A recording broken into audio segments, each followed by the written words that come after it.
মার্কিন যুক্তরাষ্ট্রের সাম্প্রতিক হামলার জবাবে মধ্যপ্রাচ্যের ৩ দেশকে টার্গেট করেছে ইরানের সামরিক বাহিনী। পাল্টা হামলায় এই ৩ দেশে অবস্থিত মার্কিন সামরিক ঘাঁটি এবং কৌশলগত স্থাপনাকে লক্ষ্য করে ভয়াবহ হামলা চালায় ইরানের সামরিক বাহিনী। প্রশ্ন হল, মার্কিন হামলার জবাবে ইরান কেন বারবার উপসাগরীয় দেশগুলোর উপরই পাল্টা হামলা চালাচ্ছে? সম্প্রতি ইরানের উপকূলীয় বিভিন্ন সামরিক স্থাপনা এবং গুরুত্বপূর্ণ অবকাঠামোকে লক্ষ্য করে হামলা চালায় মার্কিন সামরিক বাহিনী। সে সময় ভিন্ন ভিন্ন ৯০টি লক্ষ্যবস্তুতে হামলা চালায় মার্কিন বাহিনী। ইরানে মার্কিন হামলার জবাবেই উপসাগরীয় ৩ দেশ কাতার, কুয়েত এবং বাহরাইনকে টার্গেট করে ইরানের সামরিক বাহিনী। কাতার ভিত্তিক সংবাদ মাধ্যম আল জাজিরা এক প্রতিবেদনে তুলে ধরে এই খবর। ইরানের সামরিক বাহিনী এক বিবৃতিতে জানায়, এই হামলায় কুয়েতের একটি প্যাট্রিয়ট ক্ষেপণাস্ত্র ব্যবস্থা, কাতারের একটি আগাম সতর্কীকরণ স্যাটেলাইট অ্যান্টেনা কেন্দ্র এবং বাহরাইনে মার্কিন সামরিক বাহিনীর জ্বালানি ট্যাঙ্কগুলোকে লক্ষ্যবস্তু করা হয়। এ সময় বিপুল সংখ্যক এমনকি নতুন ধরনের ড্রোন ব্যবহার করে ইরানি বাহিনী।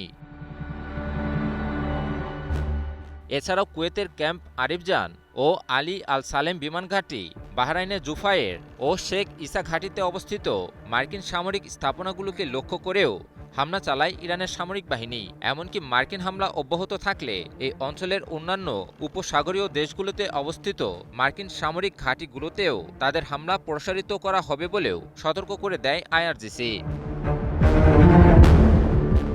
সংবাদ মাধ্যম আল জাজিরার এক বিশ্লেষণে বলা হয়, যখনই ইরানের উপর মার্কিন যুক্তরাষ্ট্র হামলা চালায়, ইরানও উপসাগরীয় দেশগুলোর উপর পাল্টা হামলা চালায়। মূলত এই সকল দেশগুলোকে ব্যবহার করেই ইরানে হামলা চালানো হয় বলেই বারবার এসব দেশকে লক্ষ্য করে পাল্টা হামলা চালায় ইরান। বিশ্লেষণে আরও বলা হয়, এই সকল দেশগুলোতে থাকা মার্কিন ঘাঁটি এবং দেশগুলোর আকাশসীমা ব্যবহার করেই ইরানে হামলা চালানো হয়, আর এ কারণেই এ সকল দেশগুলোকে লক্ষ্যবস্তু করে ইরান। এছাড়াও ইরানের আরেকটি কৌশল হল শত্রুপক্ষের ব্যয় বাড়িয়ে দেওয়া এবং মার্কিন হামলা বন্ধ করতে উপসাগরীয় দেশগুলোর উপর চাপ সৃষ্টি করা। সম্প্রতি টানা ২ রাতের মতো সংঘাতে জড়ায় যুক্তরাষ্ট্র এবং ইরান। টানা ২ রাতের সংঘাতে ইরানের ১৭০টি স্থাপনাকে লক্ষ্যবস্তু করে মার্কিন সামরিক বাহিনী। মার্কিন হামলার জবাবে ইরানও যুক্তরাষ্ট্রের বহু গুরুত্বপূর্ণ এবং কৌশলগত স্থাপনায় হামলা চালায়। পাশাপাশি যে কোনো আগ্রাসনের জবাব যথাযথভাবেই দেওয়া হবে বলেও সতর্ক করে দেয়।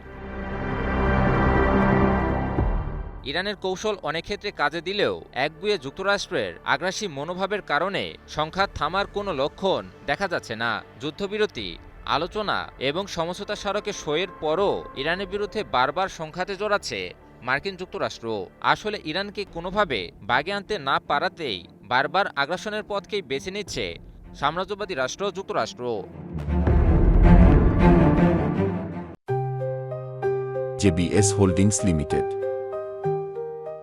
সব মিলিয়ে ইরানের বিভিন্ন লক্ষ্যবস্তুতে মার্কিন হামলা এবং এর জবাবে উপসাগরীয় দেশগুলোতে থাকা মার্কিন স্থাপনাকে ইরানের লক্ষ্যবস্তু করাকে ঘিরে পুরো মধ্যপ্রাচ্যে এখন এক উত্তপ্ত পরিস্থিতি বিরাজ করছে।